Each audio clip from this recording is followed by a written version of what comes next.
Good morning all of you. കഴിഞ്ഞ ക്ലാസ്സിൽ നമ്മൾ സ്ഥൂല സാമ്പത്തിക ശാസ്ത്രത്തിന്റെ പഠന മേഖലയും സ്ഥൂല സാമ്പത്തിക ശാസ്ത്രത്തിന്റെ പ്രാധാന്യങ്ങളെ കുറിച്ചുമാണ് നമ്മൾ പഠിച്ചത്.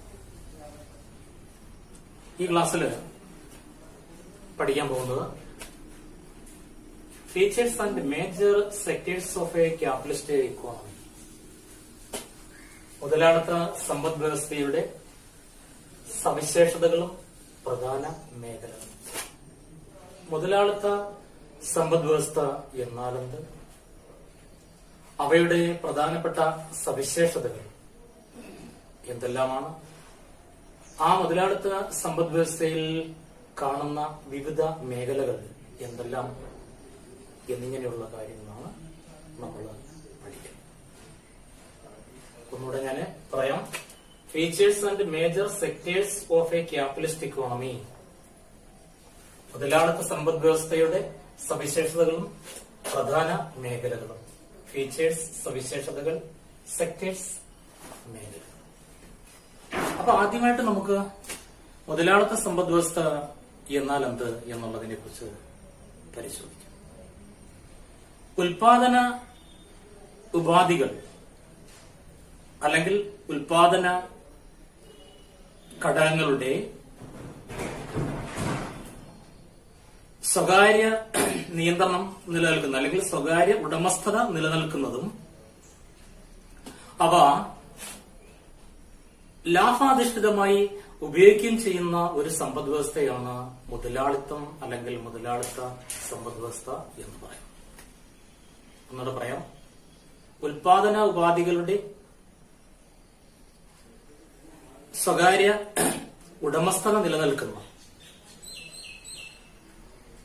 അല്ലെങ്കിൽ ഉടമസ്ഥത നിലനിൽക്കുന്നതും അവ ലാഭാധിഷ്ഠിതമായി ഉപയോഗിക്കുകയും ചെയ്യുന്ന ഒരു സമ്പദ് വ്യവസ്ഥയാണ് മുതലാളിത്ത സമ്പദ് വ്യവസ്ഥ. ഈ ഉൽപാദന ഘടകങ്ങൾ ഏതൊക്കെയാണെന്ന് നിങ്ങൾക്കറിയാമല്ലോ. ഏതൊക്കെയാണ് ഈ ഉൽപാദന ഘടകങ്ങൾ? ഇംഗ്ലീഷ് എന്ന് പറയുമ്പോൾ ഫാക്ടേഴ്സ് ഓഫ് പ്രൊഡക്ഷൻ അല്ലെങ്കിൽ ഉൽപാദന ഉപാധികൾ ഏതൊക്കെയാണ്? ഞാൻ നേരത്തെ മുൻ ക്ലാസ്സുകളിൽ ചെറുതായിട്ടൊന്ന് സൂചിപ്പിച്ചു എന്ന് എനിക്ക് തോന്നുന്നുണ്ട്. ഭൂമി, തൊഴിൽശക്തി, മൂലധനം, സംഘാടനം, ലാൻഡ്, ലേബർ, ക്യാപിറ്റൽ, ഓർഗനൈസേഷൻ, ഇവകളെയാണ് ഉൽപാദന ഉപാധികൾ അല്ലെങ്കിൽ ഉൽപാദന ഘടകങ്ങൾ എന്ന പേരിൽ അറിയപ്പെടുന്നത്. അപ്പൊ ഈ പറഞ്ഞ ഉൽപാദന ഘടകങ്ങളുടെ സ്വകാര്യ ഉടമസ്ഥത എന്ന് പറഞ്ഞാൽ ഈ ഉൽപാദന ഘടകങ്ങളെല്ലാം സ്വകാര്യ വ്യക്തികളായിരിക്കും കൈവശം വെച്ചിരിക്കുന്നത്. ഭൂമി സ്വകാര്യ വ്യക്തികളായിരിക്കും കൈവശം വെച്ചിരിക്കുന്നത്. തൊഴിൽശക്തി അല്ലെങ്കിൽ തൊഴിലാളികളുടെ സ്വകാര്യ വ്യക്തികളായിരിക്കും കൈവശം വെച്ചിരിക്കുന്നത്. അതുപോലെ തന്നെ മൂലധനം, യന്ത്രങ്ങള്, മറ്റു കാര്യങ്ങള്, എക്യുപ്മെന്റ്സ്, അവകളെല്ലാം സ്വകാര്യ വ്യക്തികളുടെ ഉടമസ്ഥതയിലായിരിക്കും. സംഘാടകത്വ ശക്തി അതും സ്വകാര്യ വ്യക്തികളുടെ ഉടമസ്ഥതയിലായിരിക്കും. അപ്പൊ ഇങ്ങനെ ഈ ഉൽപാദന ഉപാധികൾ സ്വകാര്യ വ്യക്തികളുടെ ഉടമസ്ഥതയിലും അവ ലാഭാധിഷ്ഠമായി ഈ ഉൽപാദന ഉപാധികൾ ഉപയോഗിക്കുന്നതിന്റെ പിന്നിലെ പ്രധാനപ്പെട്ട ലക്ഷ്യമെന്ന് പറയുമ്പോൾ പരമാവധി ലാഭം ഉണ്ടാക്കുക. അങ്ങനെയുള്ള ഒരു സമ്പദ് വ്യവസ്ഥ ഉണ്ടെങ്കിൽ ആ സമ്പദ് വ്യവസ്ഥയെ നമുക്ക് മുതലാളിത്തം അല്ലെങ്കിൽ മുതലാളിത്ത സമ്പദ് വ്യവസ്ഥ എന്ന് പറയാൻ കഴിയും. ഉദാഹരണം, USA, അമേരിക്ക, ബ്രിട്ടൻ അല്ലെങ്കിൽ ഇംഗ്ലണ്ട്, ജർമ്മനി എന്നീ രാഷ്ട്രങ്ങൾ എന്ന് പറയുമ്പോൾ മുതലാളിത്ത സമ്പദ് വ്യവസ്ഥയ്ക്ക് അല്ലെങ്കിൽ മുതലാളിത്ത രാഷ്ട്രങ്ങൾക്ക് ഉദാഹരണം. സ്വകാര്യ സംരംഭങ്ങൾ, സ്വകാര്യ സ്വത്ത്, അതുപോലെ മത്സരാധിഷ്ഠിത കമ്പോളം, ഇവയിലൊക്കെ അധിഷ്ഠിതമാണ് ഈ മുതലാളിത്ത സമ്പദ് വ്യവസ്ഥ അല്ലെങ്കിൽ മുതലാളിത്തം. അതായത് സ്വകാര്യ സംരംഭങ്ങൾ എന്ന് പറഞ്ഞാൽ എല്ലാ ഉൽപാദന യൂണിറ്റുകളും സ്വകാര്യ വ്യക്തികളായിരിക്കും അവിടെ നടത്തുന്നത്. സ്വത്ത് അവകാശമുണ്ട്. അതായത് ഈ അമേരിക്കയിലാണെങ്കിൽ തന്നെയും ബ്രിട്ടനിലാണെങ്കിൽ തന്നെയും ജർമ്മനിയിലാണെങ്കിൽ തന്നെയും അവിടെ അധിവസിക്കുന്ന ആൾക്കാർക്ക് സ്വത്ത് കൈവശം വയ്ക്കാനുള്ള അധികാരമുണ്ട്, അല്ലെങ്കിൽ റൈറ്റ് ഉണ്ട്. അതുപോലെ തന്നെ മത്സരാധിഷ്ഠിത കമ്പോളമായിരിക്കും. ഈ കമ്പോളത്തിൽ അല്ലെങ്കിൽ ഈ മുതലാളിത്ത സമ്പദ് വ്യവസ്ഥയിൽ അല്ലെങ്കിൽ ഈ മുതലാളിത്ത രാഷ്ട്രത്തിൽ എന്ന് പറയുമ്പോൾ ഉപഭോക്താക്കൾ തമ്മിൽ മത്സരിക്കുന്നു, അല്ലെങ്കിൽ സാധനങ്ങളും സേവനങ്ങളും വാങ്ങുന്ന വ്യക്തികൾ തമ്മിൽ നല്ല മത്സരമായിരിക്കും, ഉൽപാദകർ തമ്മിൽ നല്ല മത്സരമായിരിക്കും. അപ്പോൾ മത്സരാധിഷ്ഠിത കമ്പോളമായിരിക്കും ഇവിടെ. അപ്പൊ ഈ പറഞ്ഞ കാര്യങ്ങളിൽ അധിഷ്ഠിതമായിരിക്കും ഒരു മുതലാളിത്ത സമ്പദ് വ്യവസ്ഥ. പിന്നെ ഈ മുതലാളിത്ത സമ്പദ് വ്യവസ്ഥയിൽ എന്ന് പറയുമ്പോൾ ഗവൺമെന്റിന്റെ പ്രവർത്തനം എന്ന് പറയുമ്പോൾ നിയന്ത്രിതമായിരിക്കും, അല്ലെങ്കിൽ നാമമാത്രമായിരിക്കും. അല്ലെങ്കിൽ സാമ്പത്തിക പ്രവർത്തനങ്ങളിൽ ഗവൺമെന്റിന്റെ ഇടപെടൽ എന്ന് പറയുമ്പോൾ നാമമാത്രമായിരിക്കും. അത് ഏതൊക്കെയാണെന്ന് ഉള്ളതിനെ കുറിച്ച് ചോദിച്ചു കഴിഞ്ഞാൽ, നിയമം നടപ്പിലാക്കുക, നിയമനിർമ്മാണം, നിയമം നടപ്പിലാക്കുക, നീതി നിലനിർത്തുക, വിദേശ രാഷ്ട്രങ്ങളുടെ ആക്രമണത്തിൽ നിന്നും രാജ്യത്തെ സംരക്ഷിക്കുക, സാമൂഹിക സാമ്പത്തിക അടിസ്ഥാന സൗകര്യങ്ങൾ ഉറപ്പുവരുത്തുക, ഇങ്ങനെയുള്ള കാര്യങ്ങളിൽ ഒതുങ്ങി നിൽക്കും. അതായത് ഗവൺമെന്റിന്റെ പ്രവർത്തനങ്ങൾ അല്ലെങ്കിൽ ഇടപെടലുകൾ. ഈ അമേരിക്കയുടെ കേസ് നമ്മൾ എടുക്കുകയാണെങ്കിൽ തന്നെയും, അല്ലെങ്കിൽ ബ്രിട്ടൻ അല്ലെങ്കിൽ ഇംഗ്ലണ്ടിന്റെ കാര്യം നമ്മൾ എടുക്കുകയാണെങ്കിൽ തന്നെയും, ജർമ്മനിയുടെ സാമ്പത്തിക പ്രവർത്തനങ്ങൾ എടുക്കുകയാണെങ്കിൽ തന്നെയും, അതാത് രാഷ്ട്രങ്ങളുടെ സാമ്പത്തിക പ്രവർത്തനങ്ങളിൽ അവിടുത്തെ ഗവൺമെന്റിന് നാമമാത്രമായ ഇടപെടൽ മാത്രമേ ഉള്ളൂ. അത് ഏതൊക്കെയാണെന്ന് ഞാൻ പറഞ്ഞു.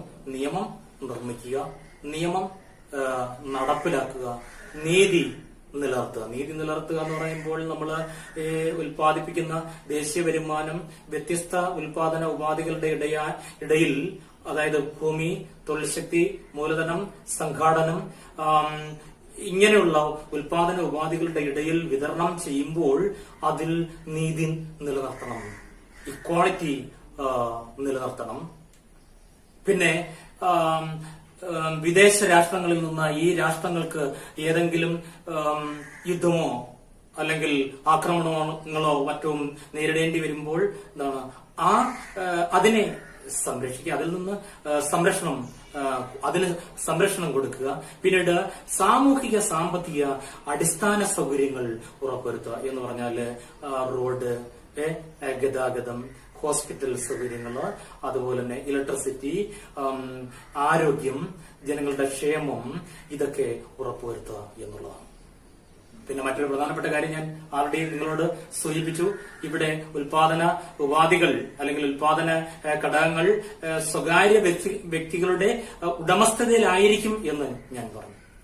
പിന്നെ ഇവിടെ സാധനങ്ങളുടെയും സേവനങ്ങളുടെയും വില നിശ്ചയിക്കുന്നത് നേരത്തെ ഞാൻ പറഞ്ഞിട്ടുണ്ടായിരുന്നു. കമ്പോള ശക്തികൾ ഏതൊക്കെയാണ്? കമ്പോള ശക്തികൾ രണ്ടെണ്ണമാണ്. കമ്പോള ശക്തികൾ ഒന്ന് ചോദനവും പ്രധാനവും. അപ്പം കമ്പോള ശക്തികളായ ചോദനവും പ്രധാനത്തിന്റെയും അടിസ്ഥാനത്തിലാണ് ഇവിടെ സാധനങ്ങളുടെയും സേവനങ്ങളുടെയും വില നിശ്ചയിക്കുന്നത്. അപ്പൊ ഇത്രയാണ് നമുക്ക് എന്താണ് മുതലാളിത്ത സമ്പദ് വ്യവസ്ഥ. ഇവിടെ നമുക്കൊരു ചോദ്യം പ്രതീക്ഷിക്കാം. Define capitalism or what you mean by capitalism. ഇങ്ങനെ ചോദിക്കുകയാണെന്നുണ്ടെങ്കിൽ നിങ്ങൾ ഇത്രയും കാര്യങ്ങൾ എഴുതുക. മൊത്തം എഴുതേണ്ട ആവശ്യമില്ല. 2 മാർക്കിനാണെന്നുണ്ടെങ്കിൽ അതിന്റെ നിർവചനം ഞാൻ ആദ്യമേ പറഞ്ഞിരുന്നു.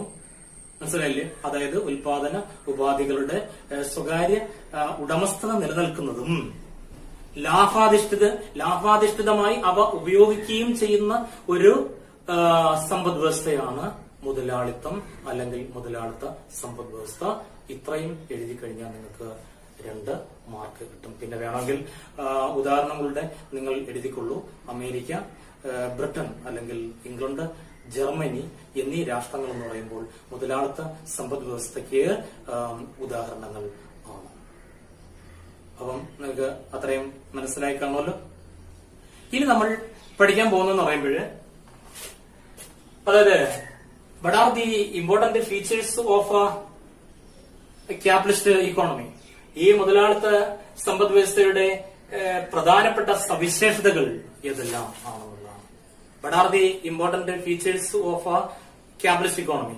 ഒരു സമ്പദ് വ്യവസ്ഥ, അത് മിശ്ര സമ്പദ് വ്യവസ്ഥ അല്ലെങ്കിൽ മിക്സഡ് ഇക്കോണമി ആയിക്കൊള്ളട്ടെ, അല്ലെങ്കിൽ സോഷ്യലിസ്റ്റ് ഇക്കോണമി അല്ലെങ്കിൽ സ്ഥിതി സമത്വ സമ്പദ് വ്യവസ്ഥ ആയിക്കൊള്ളട്ടെ, അല്ലെങ്കിൽ ക്യാപിറ്റലിസ്റ്റ് ഇക്കോണമി അല്ലെങ്കിൽ മുതലാളിത്ത സമ്പദ് വ്യവസ്ഥ ആയിക്കൊള്ളട്ടെ, ആ സമ്പദ് വ്യവസ്ഥയെ തിരിച്ചറിയാൻ ചില സവിശേഷതകൾ ഈ ഓരോ സമ്പദ് വ്യവസ്ഥയ്ക്കും ഉണ്ടായിരിക്കും. മിശ്ര സമ്പദ് വ്യവസ്ഥയെ തിരിച്ചറിയുന്നത് ചില സവിശേഷതകളെ അടിസ്ഥാനപ്പെടുത്തിയാണ്.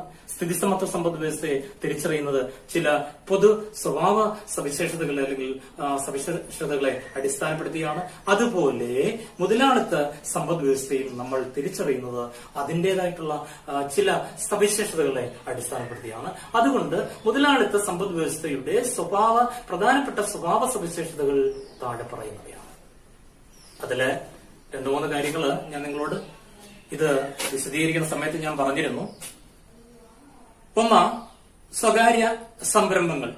ഈ മുതലാളിത്ത സമ്പദ് വ്യവസ്ഥയിൽ സ്വകാര്യ സംരംഭങ്ങൾ നിലനിൽക്കുന്നു. സ്വകാര്യ സംരംഭങ്ങൾ അമേരിക്ക എടുത്താൽ തന്നെയും ബ്രിട്ടൻ എടുത്താൽ തന്നെയും ജർമ്മനി എടുത്താൽ തന്നെയും അവിടെ സ്വകാര്യ സംരംഭങ്ങളാണ് കൂടുതലും നിലനിൽക്കുന്നത്. എന്ന് പറഞ്ഞാൽ സ്വകാര്യ വ്യക്തികൾ ആരംഭിക്കുന്ന ഉൽപാദന യൂണിറ്റുകളാണ് അവിടെ നിൽക്കുന്നത്, അല്ലെങ്കിൽ സ്ഥാപനങ്ങളാണ് നിലനിൽക്കുന്നത് എന്നുള്ളതാണ് ഒന്നാമത്തെ പ്രധാനപ്പെട്ട സവിശേഷത, സ്വകാര്യ സംരംഭങ്ങൾ. 2, ഉൽപാദന ഘടകങ്ങളുടെ സ്വകാര്യ ഉടമസ്ഥ. ഞാൻ നിങ്ങളോട് നേരത്തെ പറഞ്ഞു ഉൽപാദന ഘടകങ്ങൾ ഏതാണെന്ന് ഞാൻ നിങ്ങളോട് പറഞ്ഞു. ഭൂമി, തൊഴിൽ ശക്തി, മൂലധനം, സംഘാടനം, ഇവകളാണ് ഉൽപാദന ഘടകങ്ങൾ അല്ലെങ്കിൽ ഉൽപാദന ഉപാധികൾ. ഈ ഉൽപാദന ഘടകങ്ങളുടെ സ്വകാര്യ ഉടമസ്ഥത നിലനിൽക്കുന്നു. ഇത് രണ്ടാമത്തെ സവിശേഷതയാണ്. ഈ ഉൽപാദന ഉപാധികളെല്ലാം കൈവശം വെച്ചിരിക്കുന്നത് സ്വകാര്യ വ്യക്തികളാണ്. ഇതാണ് രണ്ടാമത്തെ പ്രധാനപ്പെട്ട സവിശേഷത. 3, ഉൽപ്പന്നം കമ്പോളത്തെ ഉദ്ദേശിച്ചുള്ളതായിരിക്കും. ഇവിടെ എന്ത് സാധനങ്ങളും സേവനങ്ങളും ഉൽപ്പാദിപ്പിക്കുന്നു അതെന്ന് പറയുമ്പോൾ കമ്പോളത്തിൽ കൊണ്ടുവന്ന് വിൽക്കുവാൻ വേണ്ടിയാണ്. അതാണ് ഉൽപ്പന്നം കമ്പോളത്തെ ഉദ്ദേശിച്ചുള്ളതാണ്. ഇതാണ് മൂന്നാമത്തെ സ്വഭാവ സവിശേഷത. 4 എന്ന് പറയുമ്പോൾ വില സംവിധാനം വഴിയാണ് ഉൽപ്പന്നങ്ങൾക്കും സേവനങ്ങൾക്കും മൂല്യവും അവയുടെ പ്രതിഫലവും നിശ്ചയിക്കുന്നത്. വില സംവിധാനം ഞാൻ നേരത്തെ പറഞ്ഞു, അതായത് കമ്പോള ശക്തികളെയാണ് വില സംവിധാനം എന്ന് പറയുന്നത്. കമ്പോള ശക്തികൾ ഏതൊക്കെയാണെന്നും ഞാൻ നിങ്ങളോട് പറഞ്ഞു കഴിഞ്ഞു. ഏതൊക്കെയാണ്? ചോദനവും പ്രദാനവും. അപ്പം ഈ ചോദന പ്രദാനങ്ങളുടെ ഇന്ററാക്ഷന്റെ ഫലമായിട്ടാണ് ഒരു വസ്തുവിന്റെ വിലയും അല്ലെങ്കിൽ ഉൽപാദന ഘടകങ്ങളുടെ പ്രതിഫലവും അതുപോലെ തന്നെ സേവനങ്ങളുടെ മൂല്യവും ഒക്കെ നിശ്ചയിക്കുന്നത്. അപ്പം 4ാമത്തെ പ്രധാനപ്പെട്ട സവിശേഷത എന്ന് പറയുമ്പോൾ വില സംവിധാനം വഴിയാണ് ഉൽപ്പന്നങ്ങൾക്കും സേവനങ്ങൾക്കും മൂല്യവും അതുപോലെ അവയുടെ പ്രതിഫലവും നിശ്ചയിക്കുന്നത്. 5, മത്സരാധിഷ്ഠിത കമ്പോളമായിരിക്കും. ഈ മുതലാളിത്ത സമ്പദ് വ്യവസ്ഥയിൽ ഏതൊരു കമ്പോളം എന്ന് പറഞ്ഞാൽ തൊഴിൽ ശക്തി വാങ്ങുകയും വിൽക്കുകയും ചെയ്യുന്ന കമ്പോളം ഉണ്ടായിരിക്കും അവിടെ. അതുപോലെ ഉൽപ്പന്നങ്ങൾ വാങ്ങുകയും വിൽക്കുകയും ചെയ്യുന്ന കമ്പോളം ഉണ്ടായിരിക്കും. ഈ കമ്പോളങ്ങളെല്ലാം മത്സരാധിഷ്ഠിത കമ്പോളങ്ങളായിരിക്കും. ഞാൻ നേരത്തെ സൂചിപ്പിച്ചതുപോലെ അതായത് വാങ്ങുവാൻ വരുന്ന ആൾക്കാർ തങ്ങളിൽ മത്സരമായിരിക്കും. വിൽക്കുവാൻ വെച്ചിരിക്കുന്ന അല്ലെങ്കിൽ സാധനങ്ങൾ വിൽക്കുവാൻ വെച്ചിരിക്കുന്ന അല്ലെങ്കിൽ വിൽപ്പനക്കാർ തങ്ങളിൽ ശക്തമായ മത്സരമായിരിക്കും. വാങ്ങുന്ന ആൾക്കാർക്കെന്ന് പറയുമ്പോൾ കുറഞ്ഞ വിലയ്ക്ക് സാധനങ്ങൾ ലഭിക്കണം എന്നുള്ള താല്പര്യമായിരിക്കും. അതുപോലെ തന്നെ വിൽപ്പനക്കാർക്ക് ഏറ്റവും കൂടുതൽ അല്ലെങ്കിൽ ഉയർന്ന വിലയ്ക്ക് വിൽക്കുവാൻ ഉള്ള താല്പര്യമായിരിക്കും. അപ്പം മത്സരാധിഷ്ഠിത കമ്പോളമായിരിക്കും ഈ മുതലാളിത്ത സമ്പദ് വ്യവസ്ഥയുടെ മറ്റൊരു പ്രധാനപ്പെട്ട സ്വഭാവ സവിശേഷത. 6ാമത്തെ പോയിന്റ് എന്ന് പറയുമ്പോൾ ഗവൺമെന്റിന്റെ നാമമാത്രമായ ഇടപെടൽ ഉണ്ടായിരിക്കുകയുള്ളൂ. അത് നേരത്തെ ഞാൻ പറഞ്ഞു. മുതലാളിത്ത സമ്പദ് വ്യവസ്ഥയിൽ സാമ്പത്തിക പ്രവർത്തനങ്ങളിൽ ഗവൺമെന്റിന്റെ നാമമാത്രമായ ഇടപെടൽ മാത്രമേ ഉണ്ടായിരിക്കുകയുള്ളൂ. അത് ഏതൊക്കെ മേഖലകളിലാണ് ഗവൺമെന്റ് ഇടപെടുന്നത് എന്നുള്ളതിനെ കുറിച്ച് ഞാൻ നിങ്ങളോട് പറഞ്ഞു കഴിഞ്ഞു. പിന്നെ 7ാമത്തെ സ്വഭാവ സവിശേഷത എന്ന് പറയുമ്പോൾ സ്വകാര്യ സ്വത്ത് സമ്പാദനം. ഈ മുതലാളിത്ത സമ്പദ് വ്യവസ്ഥയുടെ മറ്റൊരു സ്വഭാവ സവിശേഷത എന്ന് പറയുമ്പോൾ അവിടെയുള്ള ആൾക്കാർക്ക് സ്വത്ത് യഥേഷ്ടം സമ്പാദിക്കാനുള്ള അധികാരം ഉണ്ടായിരിക്കും. പിന്നീട് ഉൽപാദകന്റെ ലക്ഷ്യം എന്ന് പറയുമ്പോൾ പരമാവധി ലാഭമാണ്. എട്ടാമത്തെ സവിശേഷത എന്ന് പറയുമ്പോൾ ഉൽപാദകന്റെ ലക്ഷ്യം പരമാവധി ലാഭമാണ്. അതായത് വില കൊടുക്കുന്നവന് മാത്രമേ ഉൽപ്പന്നങ്ങൾ വിൽക്കുകയുള്ളൂ. എന്ത് സാധനങ്ങൾ വിറ്റാൽ തന്നെയും പരമാവധി ലാഭമുണ്ടാക്കുക എന്നുള്ളതാണ് ഉൽപാദകന്റെ ലക്ഷ്യം.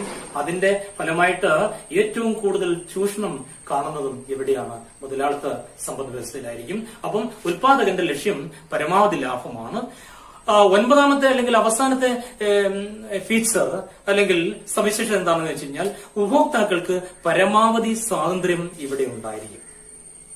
അതായത് ഉപഭോക്താക്കൾ പരമാവധി സ്വാതന്ത്ര്യം, ഉപഭോക്താക്കൾ എന്താഗ്രഹിക്കുന്നുവോ ആ സാധനങ്ങളും സേവനങ്ങളും ഉൽപ്പാദിപ്പിച്ച് വിറ്റെങ്കിൽ മാത്രമേ അല്ലെങ്കിൽ ഉൽപ്പാദിപ്പിച്ചെങ്കിൽ മാത്രമേ ലാഭം ഉണ്ടാക്കാൻ പറ്റത്തുള്ളൂ. അതുകൊണ്ട് നമ്മൾ ഇങ്ങനെയൊക്കെ പറയും, consumer is an uncrowned king in capitalism എന്നൊക്കെ നമ്മൾ പറയും. മുതലാളിത്ത സമ്പദ് വ്യവസ്ഥയിലെ ഉപഭോക്താവ് എന്ന് പറയുമ്പോൾ കിരീടം വെക്കാത്ത രാജാവ് എന്നൊക്കെയാണ് നമ്മൾ പറയുന്നത്. അവൻ എന്താഗ്രഹിക്കുന്നു അതായിരിക്കും ആര് ഉൽപ്പാദിപ്പിച്ചു കൊടുക്കേണ്ടത്, വിതരണം ചെയ്യേണ്ടത് ഉൽപാദകൻ. അപ്പം ഇത്രയാണ് മുതലാളിത്ത സമ്പദ് വ്യവസ്ഥയുടെ പ്രധാനപ്പെട്ട സ്വഭാവ സവിശേഷതകൾ. അപ്പോൾ ഇവിടെ ഒരു ചോദ്യം നിങ്ങൾക്ക് പ്രതീക്ഷിക്കാം. What are the important features of capitalist economy എന്ന് ചോദിച്ചു കഴിഞ്ഞാൽ ഈ പറഞ്ഞ 9 കാര്യങ്ങൾ നിങ്ങൾ പോയിന്റായിട്ട് എഴുതണം. അപ്പൊ ആ കാര്യങ്ങൾ ഒന്നുകൂടെ ഞാൻ പറയാം. മുതലാളിത്ത സമ്പദ് വ്യവസ്ഥയുടെ പ്രധാനപ്പെട്ട സ്വഭാവ സവിശേഷതകൾ താഴെ പറയുന്നവയാണ്. 1, സ്വകാര്യ സംരംഭങ്ങൾ. പോയിന്റായിട്ട് ഞാൻ പറയുന്നുള്ളൂ, എക്സ്പ്ലനേഷൻ ഇല്ല. 2, ഉൽപാദന ഘടകങ്ങളുടെ സ്വകാര്യ ഉടമസ്ഥത. 3, ഉൽപ്പന്നം കമ്പോളത്തെ ഉദ്ദേശിച്ചുള്ളതാണ്. 4, വില സംവിധാനം വഴിയാണ് ഉൽപ്പന്നങ്ങൾക്കും സേവനങ്ങൾക്കും മൂല്യം നിർണയിക്കുന്നതും പ്രതിഫലം നിർണയിക്കുന്നതും. 5, മത്സരാധിഷ്ഠിത കമ്പോളമായിരിക്കും മുതലാളിത്ത സമ്പദ് വ്യവസ്ഥ. 6, ഗവൺമെന്റിന്റെ നാമമാത്രമായ ഇടപെടൽ മാത്രമേ ഉണ്ടായിരിക്കുകയുള്ളൂ. 7, സ്വകാര്യ സ്വത്ത് സമ്പാദനം മറ്റൊരു സ്വഭാവ സവിശേഷതയാണ്. 8, ഉൽപാദകന്റെ ലക്ഷ്യം എന്ന് പറയുമ്പോൾ പരമാവധി ലാഭമാണ്. 9, ഉപഭോക്താക്കൾക്ക് പരമാവധി സ്വാതന്ത്ര്യം ഉണ്ടായിരിക്കും. അപ്പൊ ഇത് നിങ്ങൾക്ക് മനസ്സിലായി കാണുമെന്ന് ഞാൻ വിശ്വസിക്കുന്നു. അപ്പൊ ആദ്യം നമ്മൾ പഠിച്ചത് മുതലാളിത്തം എന്നാൽ എന്ത്, 2, മുതലാളിത്ത സമ്പദ് വ്യവസ്ഥയുടെ പ്രധാന സവിശേഷത. ഇനി നമ്മൾ പഠിക്കാൻ പോകുന്നത് മുതലാളിത്ത സമ്പദ് വ്യവസ്ഥയുടെ പ്രധാന മേഖലകൾ. What are the important or major sectors of a capitalist economy? ഏതൊരു സമ്പദ് വ്യവസ്ഥ നമ്മൾ പരിശോധിച്ചാൽ തന്നെയും ആ സമ്പദ് വ്യവസ്ഥയിൽ അനവധി മേഖലകൾ ഉണ്ടായിരിക്കും.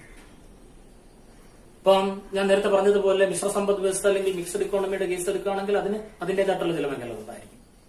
സ്ഥിതിസമത്വ സമ്പദ് വ്യവസ്ഥ അല്ലെങ്കിൽ സോഷ്യലിസ്റ്റ് ഇക്കോണമി എടുക്കുകയാണെങ്കിൽ അതിന് അതിന്റേതായിട്ടുള്ള ചില മേഖലകൾ ഉണ്ടായിരിക്കും. എന്ന് പറയുന്നത് പോലെ മുതലാളിത്ത സമ്പദ് വ്യവസ്ഥയ്ക്ക് അതിന്റേതായിട്ടുള്ള ചില മേഖലകൾ ഉണ്ട്. അതുകൊണ്ട് മുതലാളിത്ത സമ്പദ് വ്യവസ്ഥയുടെ പ്രധാനപ്പെട്ട മേഖലകളെ നമുക്ക് ഈ താഴെ പറയുന്ന രീതിയിൽ വിവരിക്കാം അല്ലെങ്കിൽ രേഖപ്പെടുത്താം. ഒന്നാമത്തത് ഉൽപാദക യൂണിറ്റുകൾ, ഫാംസ് എന്ന് പറയും. മുതലാളിത്ത സമ്പദ് വ്യവസ്ഥയിൽ കാണുന്ന ഒരു മേഖലയാണ് ഇത് ഉൽപാദക യൂണിറ്റുകൾ അല്ലെങ്കിൽ ഫാംസ്. 2, ഗാർഹിക മേഖലകൾ, ഹൗസ് ഹോൾഡ് സെക്ടർ എന്ന് പറയും. 3, ഗവൺമെന്റ്. 4, ബാഹ്യമേഖല അല്ലെങ്കിൽ എക്സ്റ്റേണൽ സെക്ടർ. അപ്പം ഒന്ന് മനസ്സിലാക്കി, what are the important major sectors of a capitalist economy? മുതലാളിത്ത സമ്പദ് വ്യവസ്ഥയുടെ പ്രധാന മേഖലകൾ ഏതൊക്കെയാണ്? 1, ഉൽപാദക യൂണിറ്റുകൾ അല്ലെങ്കിൽ ഫേംസ്. 2, ഗാർഹിക മേഖലകൾ, ഹൗസ് ഹോൾഡ് സെക്ടർ. 3, ഗവൺമെന്റ്. 4, ബാഹ്യമേഖലകൾ അല്ലെങ്കിൽ എക്സ്റ്റേണൽ സെക്ടർ. ഇനി നമുക്ക് ഓരോന്നിനെ കുറിച്ചും പറയാം. അപ്പൊ ഇതൊരു 2 മാർക്കിന് നിങ്ങളോട് ചോദിക്കുകയാണെങ്കിൽ what are the important major sectors of a capitalist economy എന്ന് ചോദിക്കുകയാണെങ്കിൽ നിങ്ങൾ പോയിന്റ് ചെയ്ത് മാത്രമേ പോകാവൂ. പിന്നെ എലാബറേറ്റ് ചെയ്ത് എക്സ്പ്ലനേഷൻ കൊടുത്ത് ഉള്ള ആൻസർ ആണ് അവർ ചോദിക്കുന്നതെങ്കിൽ നിങ്ങൾ എക്സ്പ്ലെയിൻ ചെയ്ത് മുന്നോട്ട് പോകണം. അപ്പം ഓരോന്നും നമുക്ക് വിശദീകരിക്കാം. ഉൽപാദക യൂണിറ്റുകൾ അല്ലെങ്കിൽ ഫോംസ്. എന്താണ് ഈ ഉൽപാദക യൂണിറ്റ് എന്ന് പറയുന്നത്? ഉൽപ്പന്നം ഉൽപ്പാദിപ്പിക്കുന്ന യൂണിറ്റുകളെയാണ് ഉൽപാദക യൂണിറ്റുകൾ എന്ന് പറയുന്നത്.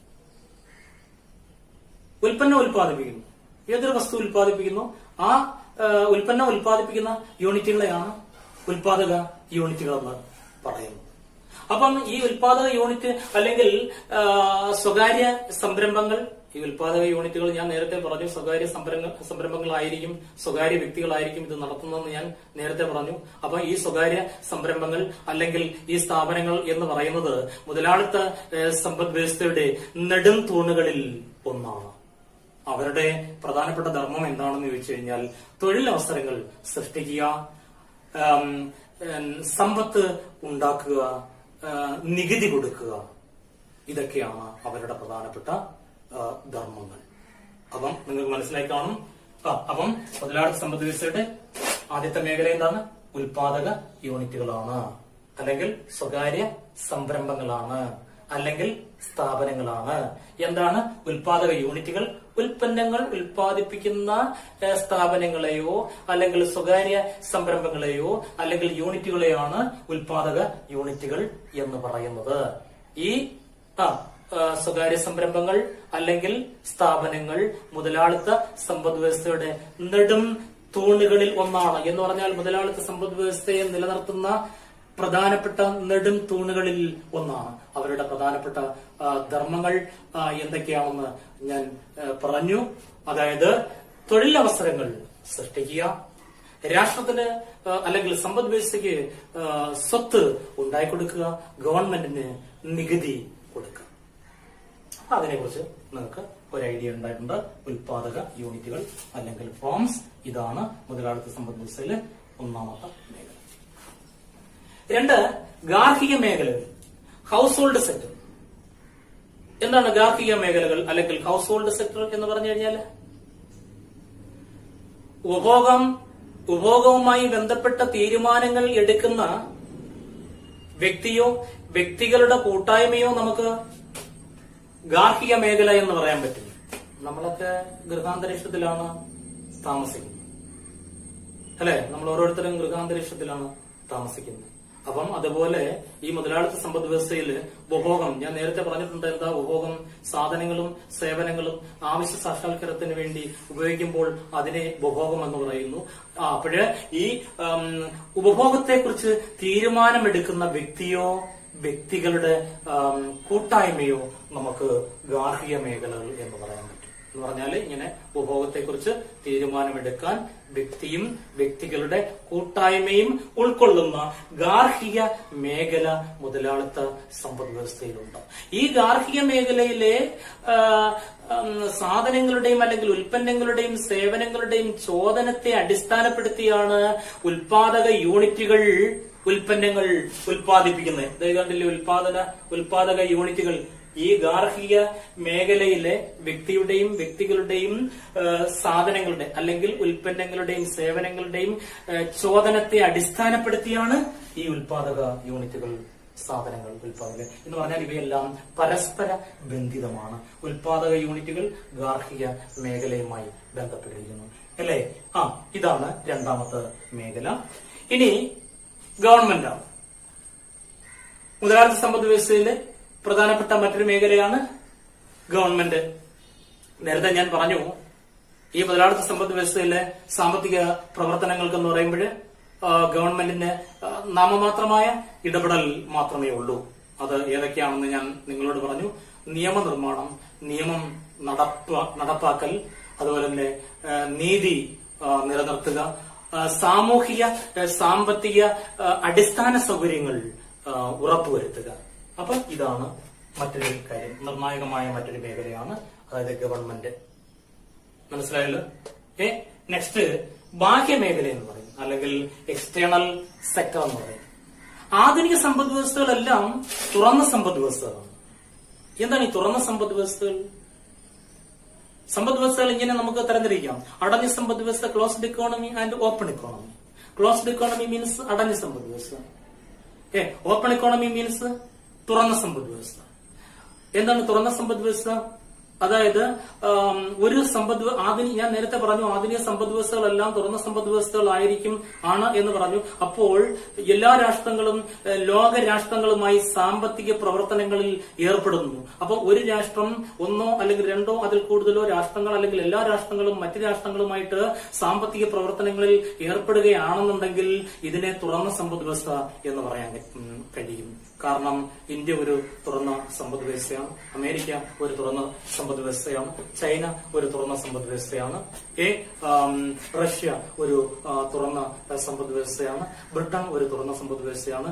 കാരണം ഈ എല്ലാ സമ്പദ് വ്യവസ്ഥകളും അവരവർക്ക് ആവശ്യമുള്ള സാധനങ്ങളും സേവനങ്ങളും അതായത് മറ്റ് രാഷ്ട്രങ്ങളിൽ നിന്ന് നമ്മൾ ഇറക്കുമതി ചെയ്യുന്നു. അതുപോലെ അവർക്ക് ആവശ്യമുള്ള സാധനങ്ങളും സേവനങ്ങളും നമ്മുടെ രാഷ്ട്രങ്ങളിൽ നിന്ന് അങ്ങോട്ട് കയറ്റി അയക്കുകയും ചെയ്യുന്നുണ്ട്. അപ്പം അതുകൊണ്ടാണ് പറഞ്ഞത്, അതായത് തുറന്ന ആധുനിക സമ്പദ് വ്യവസ്ഥകളെല്ലാം തുറന്ന സമ്പദ് വ്യവസ്ഥകളാണ്. അപ്പം അടഞ്ഞ സമ്പദ് വ്യവസ്ഥ എന്ന് പറഞ്ഞാൽ എന്താ? ഒരു സമ്പദ് വ്യവസ്ഥയ്ക്ക് ലോകത്തിലെ ഒരു രാജ്യവുമായിട്ട് യാതൊരുവിധമായ വ്യാപാര ബന്ധവും അല്ലെങ്കിൽ സാമ്പത്തിക പ്രവർത്തനങ്ങളും ഇല്ലെന്നുണ്ടെങ്കിൽ അതിനെ നമുക്ക് അടഞ്ഞ സമ്പദ് വ്യവസ്ഥ എന്ന് പറയാൻ പറ്റും. ഇന്ന് ഒരു സമ്പദ് വ്യവസ്ഥയും അടഞ്ഞ സമ്പദ് വ്യവസ്ഥയല്ല, എല്ലാം തുറന്ന സമ്പദ് വ്യവസ്ഥയാണ്. അതുകൊണ്ട് മുതലാളിത്ത സമ്പദ് വ്യവസ്ഥയുടെ മറ്റൊരു പ്രധാനപ്പെട്ട മേഖലയാണ് ബാഹ്യ മേഖല. അതായത് കയറ്റുമതിയുണ്ട്, ഇറക്കുമതിയുണ്ട്. മുതലാളിത്ത സമ്പദ് വ്യവസ്ഥകൾ മറ്റ് രാഷ്ട്രങ്ങളുമായിട്ട് സാമ്പത്തിക പ്രവർത്തനങ്ങളിൽ ഏർപ്പെടുന്നു എന്ന് പറഞ്ഞാൽ അവർക്ക് ആവശ്യമുള്ള സാധനങ്ങളും സേവനങ്ങളും മറ്റ് രാഷ്ട്രങ്ങളിൽ നിന്ന് ഇറക്കുമതി ചെയ്യുന്നു. അതുപോലെ മറ്റ് രാഷ്ട്രങ്ങൾക്ക് ആവശ്യമുള്ള സാധനങ്ങളും സേവനങ്ങളും ഈ മുതലാളിത്ത സമ്പദ് വ്യവസ്ഥയിൽ നിന്ന് അങ്ങോട്ട് കയറ്റി അയക്കുകയും ചെയ്യുന്നു. അപ്പോൾ ഇത്രയും കാര്യങ്ങളാണ്, ഈ 4 ഘടകങ്ങളാണ് ഒരു മുതലാളിത്ത സമ്പദ് വ്യവസ്ഥയുടെ പ്രധാനപ്പെട്ട മേഖലകൾ. അപ്പം ഇവിടെ നിങ്ങൾക്ക് ഒരു ചോദ്യം പ്രതീക്ഷിക്കാം. what are the important or what are the major sectors of a capitalist economy എന്ന് ചോദിക്കുകയാണെങ്കിൽ അത് 2 മാർക്കിനോ മറ്റോ ചോദിക്കുകയാണെന്നുണ്ടെങ്കിൽ ഞാൻ നേരത്തെ അത് പറഞ്ഞു കഴിഞ്ഞു. നിങ്ങൾ ഈ 4 പോയിന്റ് എഴുതുക. അതല്ല വിപുലമായിട്ട് അത് എക്സ്പ്ലെയിൻ ചെയ്ത് മുന്നോട്ട് പോകാൻ പറയുകയാണെന്നുണ്ടെങ്കിൽ നിങ്ങൾ ഇതിന് ഓരോന്നിനും എക്സ്പ്ലനേഷൻ കൊടുക്കണം. എന്നിരുന്നാൽ തന്നെയും ഒന്നുകൂടെ ഞാൻ പറയാം, ഒരു മുതലാളിത്ത സമ്പദ് വ്യവസ്ഥയുടെ പ്രധാന മേഖലകൾ താഴെ പറയുന്നവയാണ്. 1 ഉത്പാദന യൂണിറ്റുകൾ ഫോംസ്, 2 ഗാർഹിക മേഖലകൾ house hold sector, 3 government sector, 4 ബാഹ്യ മേഖല അല്ലെങ്കിൽ എക്സ്റ്റേണൽ സെക്ടേഴ്സ്. അതിനെക്കുറിച്ച് കൂടുതലായിട്ട് ഇനി ഞാൻ പറയേണ്ട ആവശ്യമില്ല. നിങ്ങൾക്ക് അതിനെക്കുറിച്ച് നല്ല ഐഡിയ ഉണ്ട് എന്ന് ഞാൻ വിശ്വസിക്കുന്നു. ഇന്ന് നമ്മൾ പഠിച്ചത് മുതലാളിത്തം എന്നാലെന്തും, മുതലാളിത്തത്തിന്റെ പ്രധാനപ്പെട്ട സ്വഭാവ സവിശേഷതകൾ ഏതെല്ലാം ആണെന്നും അതുപോലെ തന്നെ മുതലാളിത്തത്തിലെ പ്രധാന മേഖലകൾ എന്തെല്ലാമാണെന്നുമാണ് ഇന്ന് നമ്മൾ പഠിച്ചത്. ബാക്കി ഭാഗങ്ങൾ അടുത്ത ക്ലാസ്സിൽ നമുക്ക് പഠിക്കാം. ശുഭദിനാശംസ.